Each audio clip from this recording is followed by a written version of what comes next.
Good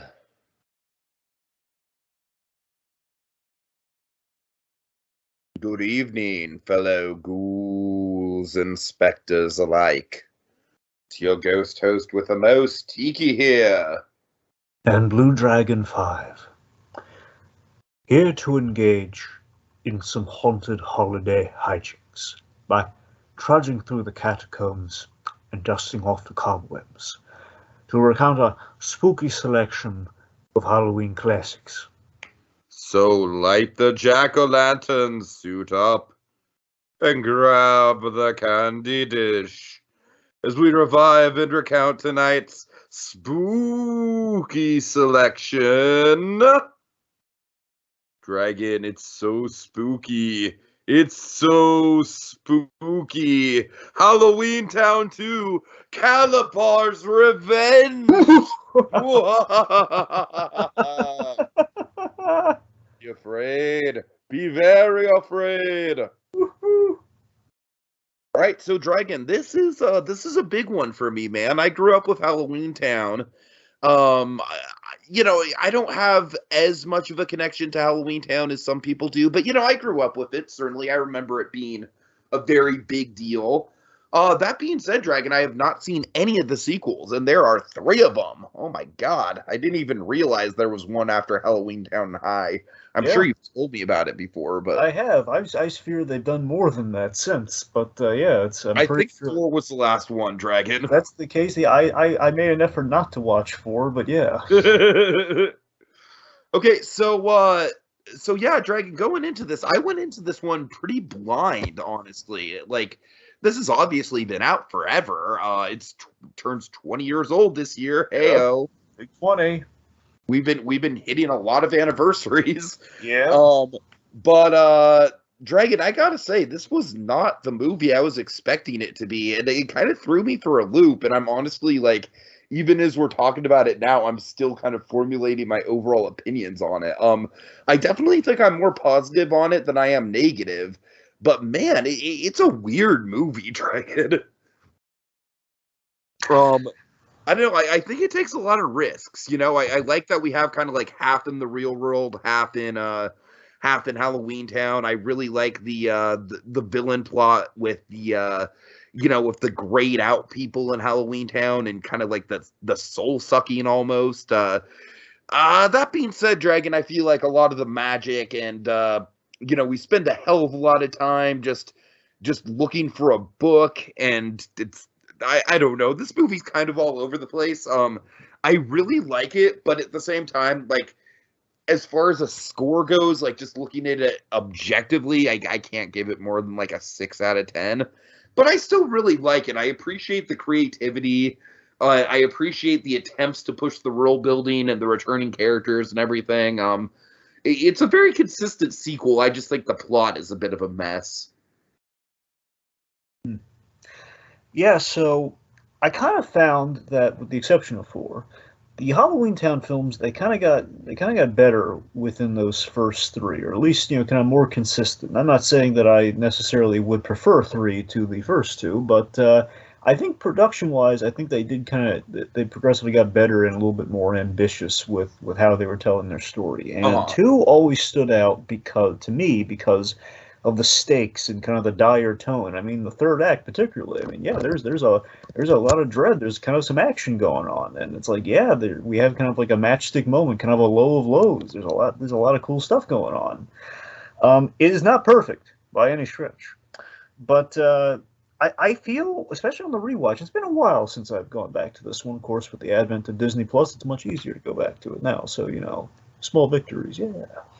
Anyway, point being, when I go back to the movie, I feel it kind of gets better as it goes along and building to kind of that third act. It's like, I think you get used to the beginning with as we set things up. Yeah, the beginning starts out really weird, Dragon. It is not how I expected it to start, but I agree, it definitely gets stronger as it goes along. I'm with you there. I mean, it feels kind of like.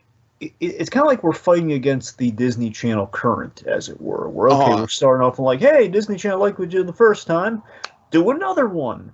And you're starting that, and then And literally, the way the movie starts off is like with a recap of the first movie. It's not exactly like a movie standing on the merits. It's like, hey kids, remember this? Remember the double feature we're building in here? Soon to be a threefer, then a fourfer. But yeah, it kind of starts off that way. Then I think it kind of finds itself as it goes on. And okay, here's an actual follow up, and then okay, this is actually pretty solid. Yeah. I mean, sure. I like it for the heady ideas. I think helped it stand out in the series. That's kind of where I come down. I think that's why. And plus, it has a catchy title, Kalabar's Revenge. Oh, it's a very memorable title, Dragon. It's a very memorable title. I mean, in that respect, I think it is kind of, as a weird comparison, it is sort of like the kind of the Empire Strikes Back of the Halloweentown films. Well, I don't know. Like I didn't say. It was I get what you're saying with with the dark tone. Yeah. Yeah. All right. Background on this, Dragon? Do you have any? No. No. Okay. Fair enough. Let's just dive right into it. Okay. So yeah. I mean, I don't know. So one thing I do appreciate about this movie is that, in spite of it being called Kalabar's Revenge, they find a really creative way to have it literally be Kalabar's Revenge without just pulling hey, the bad guy from the movie who died, he's back. Yeah, I think a strong component to the story this go around was legacy, which, I mean, the first film did have a legacy component to it, but I think we really leaned into it for both sides, both the good and the bad side here. And I think it did really benefit the story and how it's Calabar's son getting revenge, and on the flip side, it's the Cromwell witches kind of having their generational kind of dispute, which is like, two generations of Cromwell women are debating over the future of the next generation. So yeah, I think I like how that bled through the story. It carried a really strong through line. I wish it was I wish we could kind of hit it a little bit more in places, but compared to what this could have been, it was a really valid attempt. Mm. Now, I do think that the movie does take a lot of risks, and I think one of them. Let's talk about it right off the bat. What do you think of kind of splitting up the cast and having it kind of like take place half in the real world, half in Halloweentown, and then kind of going on these crazy sort of like pit stops along the way? Well, again, I think thematically it fit because, again, the whole movie. Again, I wish we strengthened this a little bit more in how we kind of addressed it. But again, I think the things that we do ties into it. We're okay. Marnie is split down the middle in terms of, okay, I want to lean into the witch side of myself. I also love my mother. I want to be loyal to that side of myself as well, being kind of a little half and half. So she wants to go for a year with Aggie, her grandmother, and be a full witch for a year. And there's kind of like almost like a college vibe. Again, it's like the high school student getting ready for college to an extent. Uh-huh. Like your kids can't stay kids forever, and also they find out things about themselves. They might lean into it more. So because of that, again, she's literally split between the two. She's kind of split between the two realms, and we kind of actualize that in our story. And I don't know. I think basically, the main plot of the movie, in conjunction with this, with the whole gray spell, I think was the best way we handled it. Where okay, Mom doesn't like magic, or it's not that she doesn't like magic or Halloweentown. She's divorced herself from that side of herself. Here's the thing with the mother character. I really think she came into her own this movie. Yeah. Gwen Ross. Because of course, last movie she was more kind of just like the nagging, disapproving mom. Whereas with this movie, I feel like it's a lot more of a gray area with her. You know what I mean? It's like she's not just being like Vernon Dursley on it. Where it's like, no magic, it's like they're not being the Dursleys from Harry Potter, Dragon. It's, it's very much just kind of like, okay, like I know magic is part of your life, but I want to be part of your life too. And I feel like that's a much more, sympathetic point of view for her character this time around. Yeah, and that's the thing. I think I have great sympathy for Gwen because the first movie she's kind of pigeonholed in the whole like, oh, I didn't want him to learn about magic in the first place, and now they've kind of followed Mom to Halloweentown. Now we gotta deal with it. I gotta be the bad guy. So we don't have any of that this time around. That's a really cool thing about the sequel. Most sequels in general is like, hey, we're in the know. We can start swinging this time. We can go full Stranger Things season 2. Everyone's in the know. We're off to the races. And something that we hit with Gwen at the top, and again, these are the details. Again, they gave us some good, there's some good dangling kind of plot stuff here, but again, it was kind of It's something even in the third one we never really talked about. Is that they had a father, but we never talked about what happened to the guy. And I love that we learned that their father kind of had the way he met Gwen. He imparted the lesson of like once he found out about her, if you can wish for anything or conjure anything, then nothing's worth having, and that really kind of grounded her, against the magic of like, yeah, he's kind of has a point, it's, what is it? Was it worth it? You can just kind of make everything. If you don't have like the Fairly Odd Parents, like kind of sound when you make a wish. If you don't do that, it's just that there are no rules. If there are no limitations, I mean, life it kind of becomes like an Ozymandias effect. You've conquered everything, you've done everything. What's the point of living if everything's on a silver platter? But I'm sorry, are we talking about Halloweentown 2, Kalabar's Revenge, or this week's episode of What If? Just saying. It's kind of weird how that works out. Right. But okay, Dragon with the Mother too. I feel like I just need to slide this in there. She's a blonde woman who's a very attractive mother figure.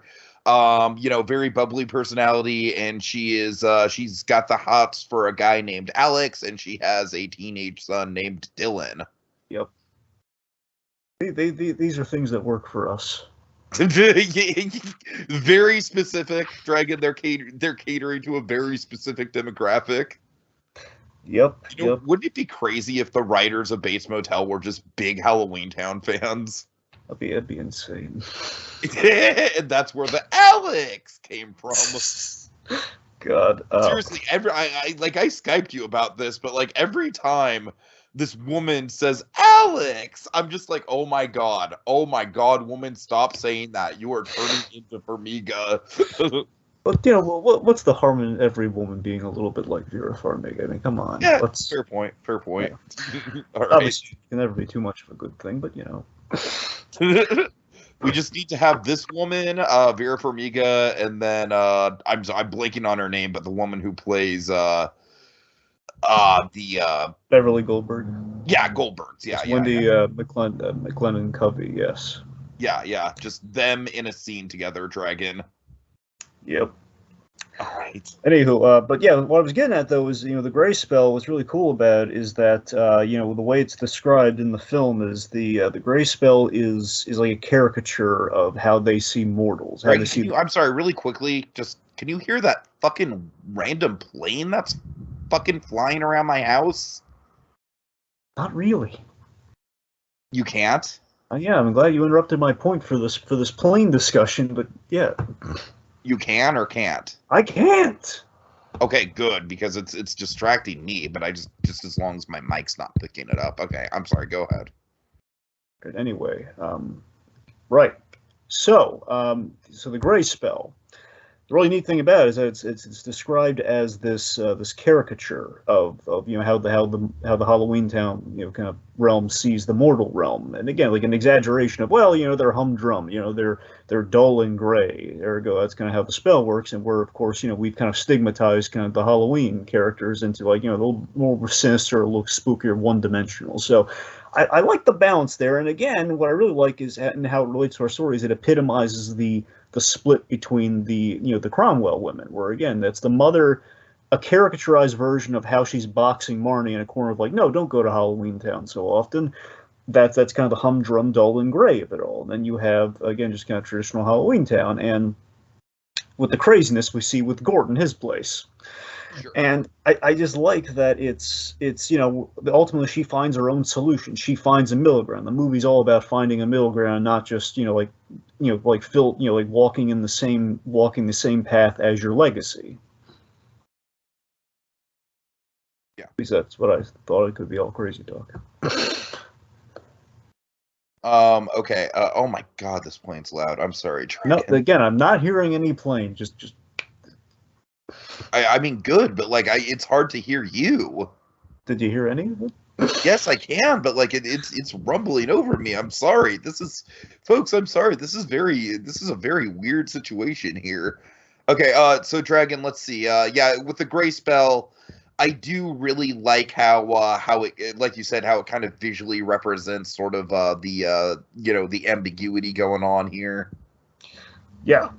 Also, the effect is pretty cool too. We kind of gray everyone up in makeup Uh-huh. as well as the we do like kind of that desaturation effect. It looks really good.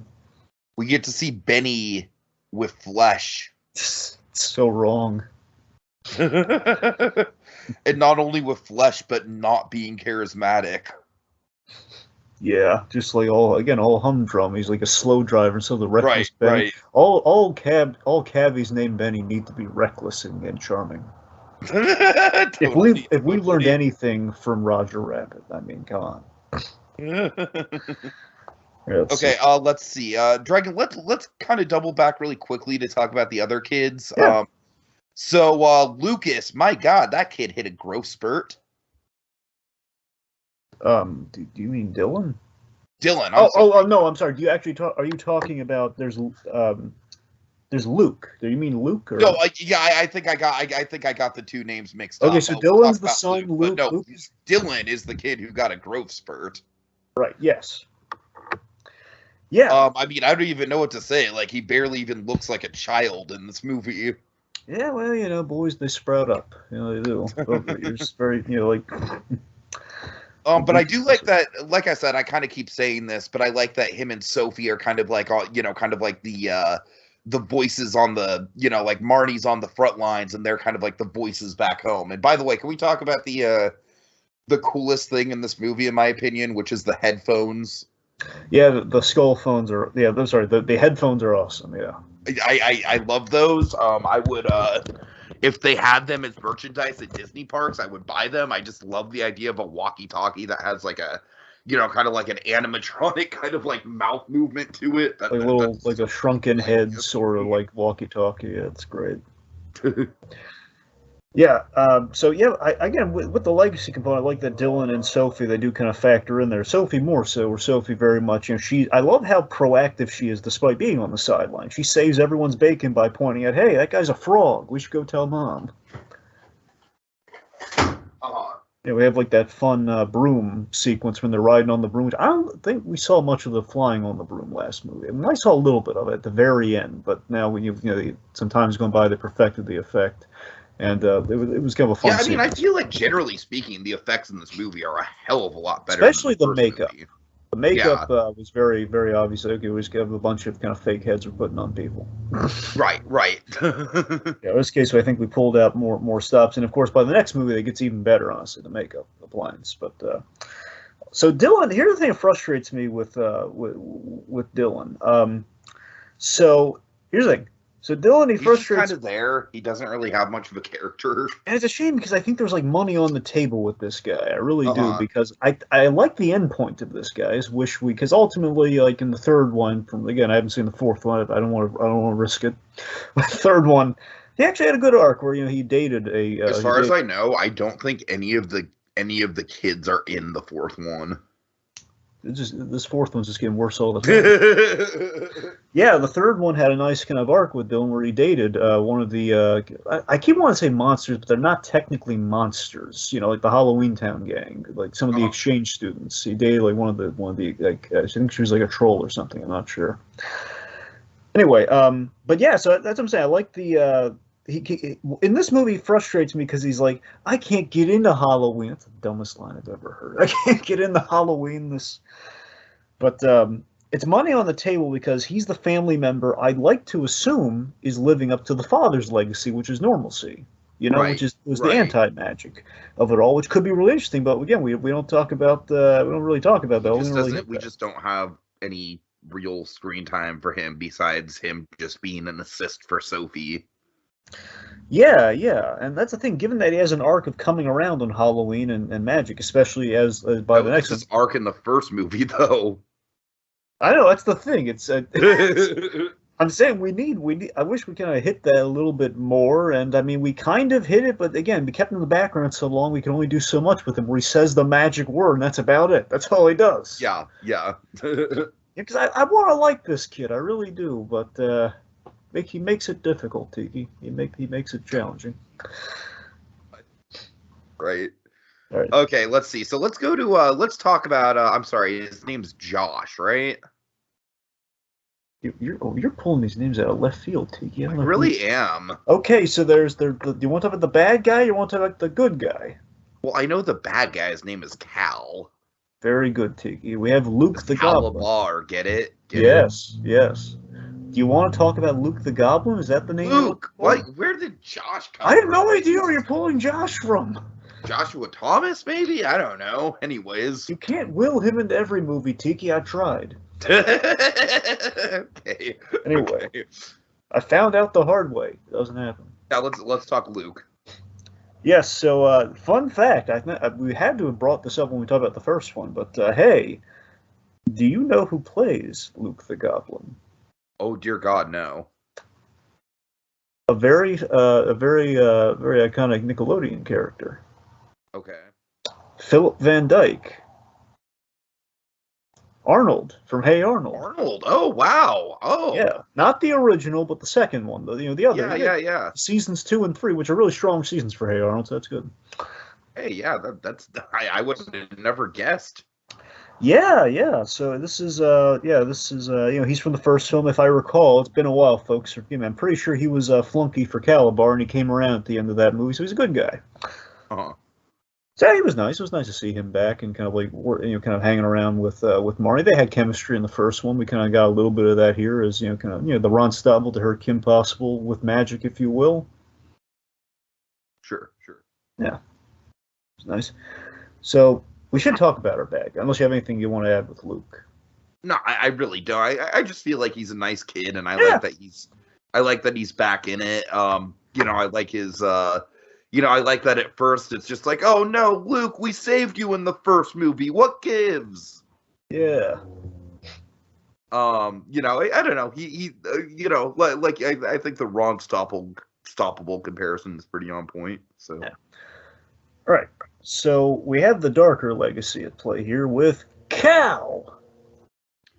Yeah. So Dragon, the one thing in this movie that I still don't understand is what's the deal with his dad? Well, what do you mean? I mean, like, is his dad actually like the father that's dating the mother? Like, is that actually like a Kalabar reincarnate, or like? I'm sure they explained it, but I just missed it. Well, yeah. Sorry, Dick. I thought it was fairly obvious. He turned in the frogs. He said he was like he was a spell. He's a science project. Got it. Okay. I mean, I saw the turning into frogs. So it's a science. Okay, Are you familiar with the legend of the Golem at all? No. Yeah, the Golem, if I recall, I want to say this is the soul root of it, but it could have been one of the interpretations. Actually, it has its roots in Judaism, and it's like a Jewish lore sort of thing, where you had, I guess, Hebrew lore, more accurately, I'm not sure. You had basically, usually a golem is made of clay, but I guess it kind of like a natural element of like it's combined protector, or in this case, a henchman or flunky, in the case of Cal. So it's kind of like a combined kind of natural element from the world that serves a master. Uh-huh. In this case, yeah. So that was Alex. So Alex was again Mr. Right. Alex did seem like a really nice guy. I even loved when he was a henchman. He didn't really do anything evil. He was just keeping the mom busy.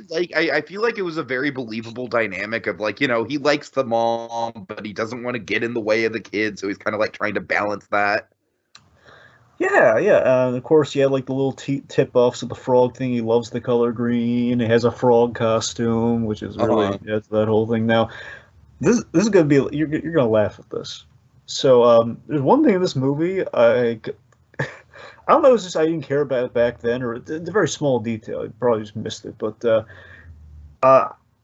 he brought ice cream to the Halloween party, and it was it was lime ice cream, which I'm amazed. I want that so badly. Lime ice cream, really? I didn't know you were a lime guy. I really like. I don't know. I've gotten into lime I eat these lime candies. I think they're really good. And I really like. I'm a big fan of lime, but so. Anyways, I'm saying I've been dying. Like, I wonder if there was ever a lime ice cream, and then there was lime ice cream. This movie. Oh my God! There's the lime. Is that real? Did they?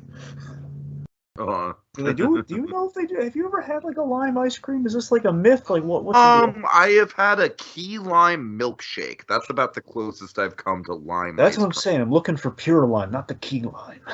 Oh, you're not a key lime fan. Not really. That's the thing. I love That's really interesting and specific, Dragon. Because when I think of lime flavor, I instantly go to key lime. No, I just want this. I want the straight lime.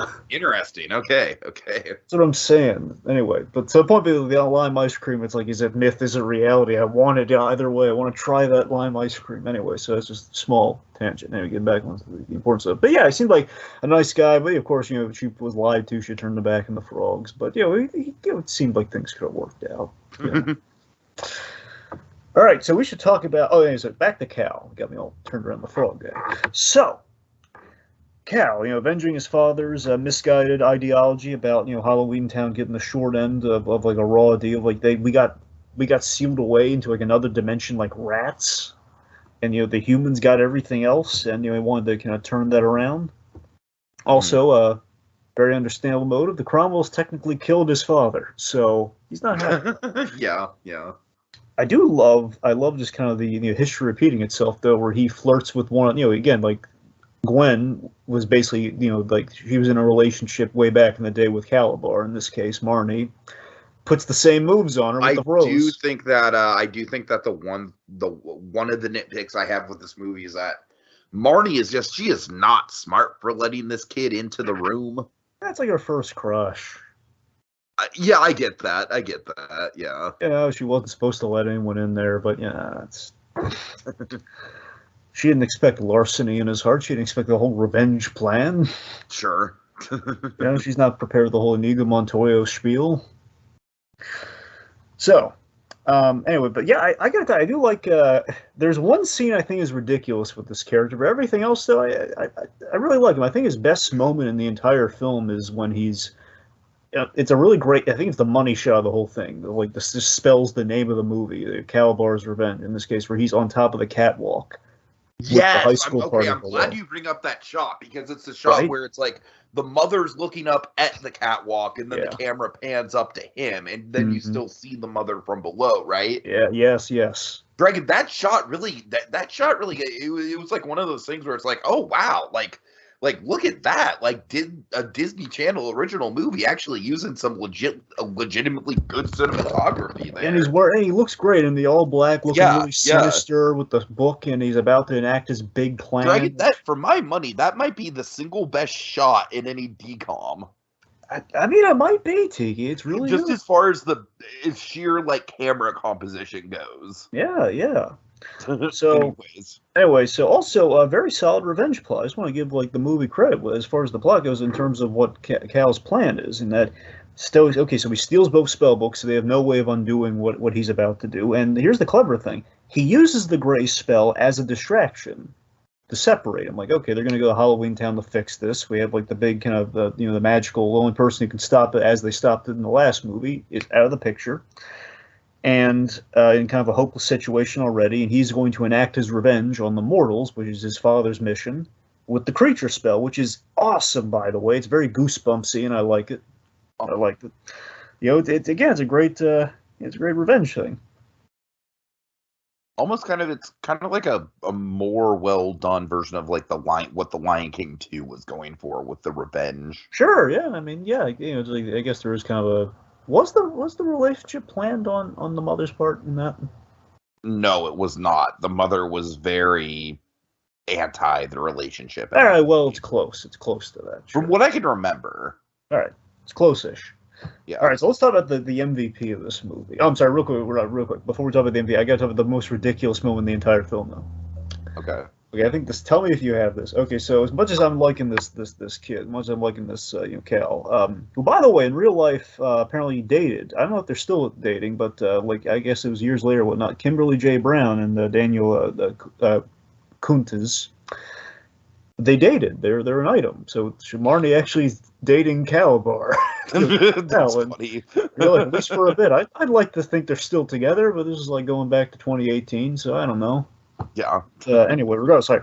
So the most ridiculous moment of the movie is the reason the gray spell has taken massive effect is that the jack-o'-lantern's like the heart of the town. So he cast it on the jack-o'-lantern. He bricked it all up. It's like a giant brick wall in front of it, and it's just boring as all get out. It's just a giant brick cube, and on that brick cube we have, I think, the silliest effect of the movie, which is when his face pops out of the cube, and he's just talking with this really dumb, drony voice.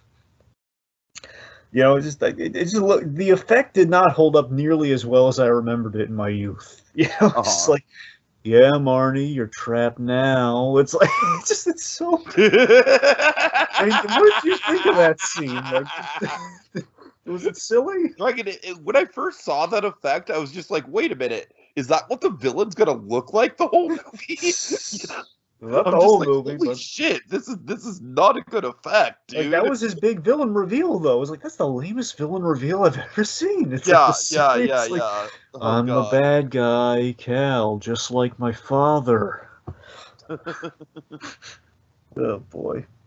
Oh Jesus Christ. Oh, by the way, we'd be remiss if we didn't bring up again with this whole spellbook plotline. He should have had a moment in the movie where he said, "It's a spell book." Oh man, okay. Thank you. Like throughout the whole time that I was watching this movie, that line was coming to my mind, Dragon. So thank you for officially putting that in motion. It's a spell book, It's Bonnie. a spell book. Yeah, I totally agree. There absolutely should have been a moment like that. just Cal just lifting up like, oh Marty, you might think that this is just an ordinary book, but guess what? It's a spell book. Yes, and I'm a warlock. God, all right. Anyway, well, he literally is. So I mean, good how rarely line from Scooby-Doo and the Witch's Ghost for anyone who hasn't followed along with our Scoob Timber stuff. To be folks. fair, we are actually in the same Venn diagram here because it's witches. It is, yeah. There's a spell book. There's a lot here. All right. All right. So now we got the Cal things sorted out here. Let's talk about for me, I think the MVP of the film. Let's talk about Gort the Ranker, the Rankers. Yeah. Okay, so it's interesting because this is kind of what I was indicating, Dragon. Like, we spend a lot of time here. Yeah. And I don't necessarily, why do you think it's a good call? Because for me, it kind of slows down the pace of the movie quite a bit. Well, if I recall, they were literally kind of trapped in there. So I'm going to, honestly, at face value. And the fact that we're trapped in there, it almost kind of I don't know, it's like, I feel like the whole rest of the movie feels a lot more ambitious than Halloweentown does, the original. But then it's like we have this whole extended, pretty much all of Act 2 is just in this house. And so I'm like, okay, is this a situation where they had to cut some corner somewhere, so they kind of had to do some of it as a bottle episode? I think that is the practical reason for it. Uh-huh. Yeah, we're going to get ambitious, but we do have to scale certain things back where we can't. Obviously, this is the movie where things are going wrong, so we have an excuse not to explore Halloweentown like we did in the first one. Right. They know it looks like we're showing what it's not supposed to look like. And also, I would assume, I'm not saying this is the entirely why they did this, but we need something bad to happen. What can we do that's also going to assist our budget? Where things are getting gray and dull and boring, so we don't have to go full out for the set decorations. Makes sense, yeah. So I mean, there's a logic to it, and here's the thing, that I find interesting is that I assumed, hey, we're trapped in here. Perhaps trapped in here would cue up the magic word, but that didn't happen at all. They just wrote down what she said last time. Just I don't know. I do like what did you think about the big cure-all, which is, trap and apart. I thought it was silly, Dragon. I mean, honestly, most of the magic in this movie is silly and doesn't really make much sense, so I don't really care all that much. Well, that's strange. It's not, my friend. Yeah, exactly. But I will say this though. I mean, I'm reading way too much in this, so don't take this too seriously. But I would say I'd love it if it's they'll never confirm this, obviously, but if they say we went with the word, we went with apart as the magic word, of course, backwards, trap and everything, because it parallels the theme of she's kind of trapped in her ways, and also she's separated from the plot. It's like the whole separation from the mother, and she's kind of trapped into she's kind of landlocked into a path. Ergo, trapped. The writers are playing 4D chess with us. Yeah. I'm sure not remote. They just needed a word. I'm sure they need a word that can sound simple backwards that the audience will be able to say. So right. That's probably. But here's the thing: I do like the set that we're in, though, so I don't mind it. being trapped there. And I love it gives us time of this really fun character, which is Gord, who again we in a really cool way we set up in Act 1. We saw like a little glimpse at Halloweentown. He was like we set him up there and we went there big time. And he's the logically okay. When things get lost, they end up with the junk magnet. This guy. Yeah, I really like that as a concept too. And then I also like the idea of like, okay, like no, once something gets lost in the mess, it's gone. This guy has my other Deadpool sock. God. Yeah. My gray Deadpool sock. He's got it. Anyway, so I want to highlight the actor. Blue Mankuma. He's the actor who plays Gord. Now, this is the most obscure pull I'm going to make, Tiki. You get ready for this. Okay. We've seen this man once before. He was in the Santa Claus 2. In a very simple line. Very memorable line. Very simple line, though. In the best scene in Santa Claus 2, where Tim Allen's handing out all the Christmas presents at the factory. Yeah. He was the first guy. He was John Pierce, a.k.a. Did your mom call you JJ? And then he had the big line, "This is Toss-Across." I haven't played this since he's the Toss-Across guy. Yeah, I mean, he is I feel like he's a character actor where it's like I want to say I've seen him in other things other than those two things. Oh, I mean, sure. His face looks familiar. Oh, for sure. Yeah, he's popped up in things for sure. I think he was in the RoboCop TV series. I'm trying to think if there was something else, but yeah, I'm sure we've seen him in things. But anyways, yeah, this guy, he was. I fell in love with this guy all over again. Like, yeah, he was just this really fun. I love how he set up like the consummate grouch. And, you know, it's just, and then, of course, I love this actor's range. He plays the other side of it. He goes from, like, playing this loud, grouchy, like, junk, kind of, like, hoarder, hermit guy. And on the flip side, he's basically Steve Urkel, but boring. Exactly. It's like, just, like it sounds like what if, you know, Steve Urkel, grew up, but we took out all the cool stuff, you know? Because he has, like, a little bit of the nasal thing going on there, too. Like, these socks don't match. Anyway. Yeah, it's fun. All right. Like the pet cockroach and everything named Spike. Yeah, there was I think that's really cool is that we had that reluctant team up in which they wine and dine with insults, but then they really, okay, here's how we're going to get him on our side. Well, enjoy your mess while you can, until what do you mean while I can? Oh yeah, when the gray spell hits, place is going to be squeaky clean. Like, what? That's nice. Funny. What do you think about anything else? What do you think about the time travel? Oh, it's wonky as hell, dude. How so?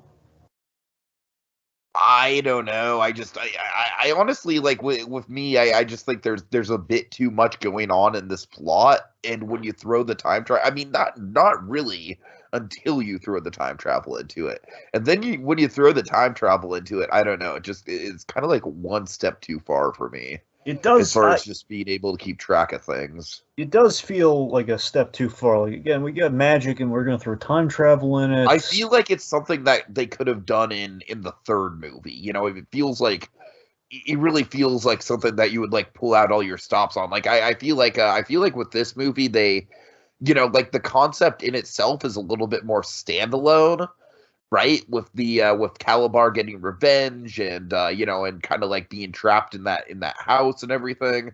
So I don't know. I just feel like the time, like it's okay. Like, I think the effect is dated, but it's fun, I guess, with with the swirling vortex of different years and everything. But I don't know. It's just like it kind of comes out of nowhere. I'm just like, okay, this is where we're going with it. All right. Yeah, I mean, on one hand, I love the latter use of the time travel, where hey, in his closet he's got a wormhole essentially. He's got like a black hole, which is like a this a timeline in his closet, which is, I don't know, it was a cool effect, and the fact she's riding on this awesome broom, like this portable broom, which is really cool. I mean that's fun, but yeah, the time travel element, it's a bridge too far, and I think the point of it is, the lesson that the mother has been trying to impart in her the whole movie is that magic isn't a cure-all, and the fact that even with the power of time travel, which seemingly was a good idea, like, okay, well, we'll go to where he has the book, still too late. And, again, we've seemingly were kind of written to a corner, and some clever thinking kind of found the cure to the gray spell, which, again, it wasn't in the spell book at all. They just had to think of the word. A little convenient how we get there, but it worked. So, I mean, I think, I can kind of take that away from it. So, before we get out of here, we should talk about, again, the creature spell itself. What do you think about kind of our, the big, third act kind of climax of the whole thing? I mean, I think it holds up. I mean, it definitely is where some of the more visually interesting stuff happens for sure. I like the climax of them having to get back to Halloweentown after midnight. That's a rule that we already set up very consistently in the first movie, and then them breaking that rule is, the big climax here. I really like that. I don't know. I think some of the stuff that happens in the finale is a little tiny bit disjointed. Like the frog thing happens maybe a little bit too early. But other than that, I think it's all fun. I think it's, I definitely think it's the most, the most watchable part of the movie. Like you said, I definitely think that the movie kind of, it kind of comes together more and more as it goes on. Yeah, I mean, I really love the idea of the mask you wear will turn you into that monster. I think that's a really cool idea, and again, feels very R.L. Stein idea. That's what I'm saying. Very goosebumpy, and I liked it. Yeah, it was really cool. It's a really cool idea, and also, again, by the way, the actress, our Farmiga-esque actress here, Judith Hoag, she's actually in that Goblin makeup when she turns into her monster, and that monster design is awesome. The way it looks like she's going full tilt with it, so that's neat. But yeah, I really like storytelling wise. Like Marnie, she literally breaks the barrier in this dire matchstick moment of like, oh no, the door is closed. We've missed the window. What's she to do? And okay, well again, her whole story's been like, I got to choose between Halloweentown and Mortal. Well, hey, who says I have to? I'm gonna literally break. We invented all the magic anyway. Why don't we do it? Why don't we break the rule? And we did, and it works. And yeah, so she's mended the fences. She can go by any way she pleases, and we've opened things up to the third movie where we're going to have the foreign exchange program. So it all worked out. It all came up Millhouse in the end. It was nice. All right, so I think that's about it. Dragon, I know we don't usually do final thoughts on these anymore, but anything else you want to get in there before we wrap up? I mean, yeah, it's just kind of nice that Marnie found room for both sides of herself and her family, and everything got fixed. Also, and we'd be remiss not to mention her because I really don't think she's come up all that much. Debbie Reynolds, she's out of commission for a big part of the movie. I wonder why, but but it's still a pleasure to have her. Of course, any time. So she very much, that character is pretty much one of the more iconic of the Disney Channel original movie characters. So, good to see her in full force. Wish there was more screen time with her, but I'm guessing it was probably just an issue of like, well, we can't get Debbie Reynolds for the whole shoot. Yeah, that's probably, yeah. I mean, obviously, as the movies went on, they get less and less of her in there, especially by the third one. So, yeah, that does track. But again, she really put in the effort on the first one to create that character. So to speak to this lastly, and this is important, we should get this in conjunction with her, is that again, I think the success of this movie was, I think the most successful parts of this movie were the stakes. And again, when Grandma loses that magic, when Aggie loses like her spark, is like kind of the Miss Frizzle of the bunch. When she's losing her color, when she's losing the thing that makes her uniquely herself. It's like, oh no, we don't want this to happen. You're rooting for them to undo this curse. And much thanks to kind of the good feelings we had kind of informed in the first movie. Sure. So, yeah. Okay. All right, folks. Well, that's the end of tonight's spooky selection, and our spirits grow weary. But they'll be stronger than ever next time as we engage in even more haunted holiday hijinks.